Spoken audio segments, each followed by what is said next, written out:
What's going on, guys? MultiKillsHD here, as most of you guys probably already know. So you guys ended up liking my Forza 4 gameplay yesterday, and I appreciate the comments that you guys left me in support. And today I want to go ahead and post some more Forza 4 content where I talk about some drama that has been going on lately that some big YouTubers have been commenting on that usually don't comment on drama, and I want to go ahead and give some of my feedback and, some of my opinions on the situation that's going on right now. So, this drama includes with the Yogscast. If you guys aren't familiar with the Yogscast, they've been one of those channels on YouTube that's been there forever, and they've always been near the top of the YouTube chain in subscribers and views, and they're well known for usually making pretty smart decisions. Well, this is definitely not one of those times of the smart decisions, if you ask me. So today, I'm going to go ahead and start with what happened. In 2012, they made a Kickstarter to start up a new game, so they're on, like I said, a lot of people respect them, a lot of people like them on YouTube, and, they play a lot of video games. That's what they're focused on. They make video games, playthroughs, and things along those lines with friends, similar to what the crew does right now, and that was the main focus of what they did on YouTube. They would play games, and they decided, we enjoy playing games so much, let's go ahead and just see if the fans would want to make a game with us. They would chip in the money, we'd make all the, developers, everything happen, and it would be really good for both of us. They would be able to play our game with us, and we would have really a lot of fun making one based upon all the feedback that we got from you guys. That was a key concept.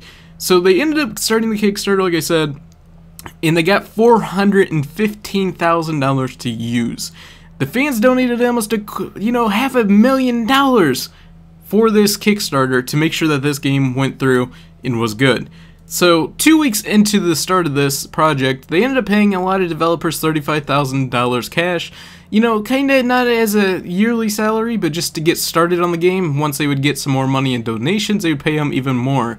Well, 2 weeks into this, they had a little problem that kind of made them lose a lot of faith, and some problems with the game itself. They ended up giving the guy that was $35,000 to start the game as a developer, and he did absolutely no work at all, and because it wasn't in writing, he went to another game development studio as a full-time employment job, and pretty much had the option that they were not going to let him work on this project anymore. And because of them not having it in writing that he actually had to fulfill his, contract duties, he kind of just pretty much took the $35,000 and ran. And they had nothing that they could pretty much do about it because it wasn't specific enough. Said no idea pretty much what they had to do exactly. They just had to, give him the money for work that he never did, and he ran with the money. Well, that is about $315,000 of about where all the money went. They went to developers, they went to legal fees, they went to, like I said, here's some of the more things. I'll put it on the screen right now. You guys can see all these things that's crazy about this. Animation, programming, intern, accountant fees, hardware, PCs, software licenses, all kinds of expenses, and that's all great because they're building this game. However, there's a one problem about this. Out of all that dollars that they got, the $415,000, there's a little thing that's a little bit interesting. There's $100,000 that they have not said where the money went, and they're not going to give a statement as this time because they're still investigating and preparing a statement, but $100,000 of the people's money is missing. They're not saying what happened to it, they're not saying if they put it in their pocket and ran with it, and, it's kind of messed up. There's $100,000 not there of what the people gave them, and they're not willing to comment on what happened to all that money, or if they're keeping the money and pretty much being selfish about it and just saying, well, the game was a fail, well, here's $100,000 that we can use for our videos or something like that, or, a big spending vacation trip in Las Vegas. We don't really know at this current time, but it's kind of messed up that this isn't the only one in the news right now that has a little bit of a fail with the Kickstarter. Let me go ahead and read you this next one, because I think this one's going to be up there too with drama. So this is another Kickstarter that has also went through over the last couple of months, and they have a pledge goal of $50,000, which they received 1,000 backers and $64,000 for. Well, some people did not like the game idea, and they responded to it in the comments, which, kind of made some other people change their idea of the game just because of negative feedback and criticism toward the game. and the game publisher, which I'm not going to name because I don't want to have any controversy. I will put the links to both these stories in the description though, and I definitely recommend checking it out. The game studio began to release the addresses, or attempted to, of all the people that posted negative criticism on the game by giving out their full docs, their email addresses, their usernames, their passwords, their addresses, and any other payment information that they could find on the internet about the people.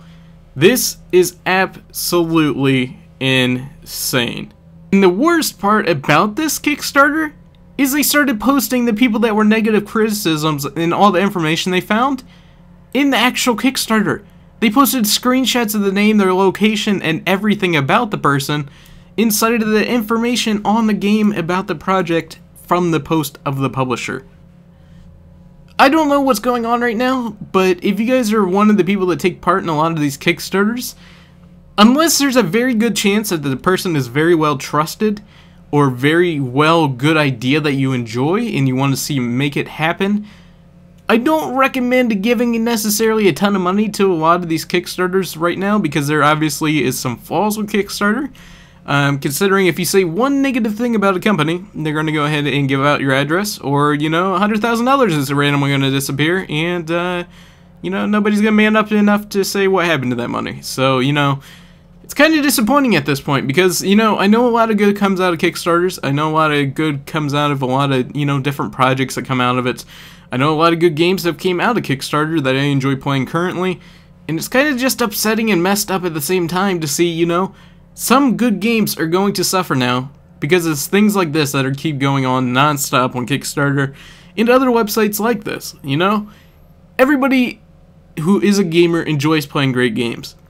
Some of the great games don't have enough money to start up as a game company, and then when you go and donate to companies and find out that they're doing things like this, which is extremely, very, very unprofessional, you should kind of think twice about what you're doing with donating money to companies that you may not really know. But anyways, that's just my thoughts on this, you know. I just think it's absolutely insane for both of these stories. I think, you know, out of the two, Yogscast is definitely the angel, and nothing as bad as this other company. So guys, I want to go ahead and hear back from you. What did you guys think about these two stories? And until next time, guys, hope you guys enjoyed the video. My name, of course, is MultiKillsHD, and I'm out.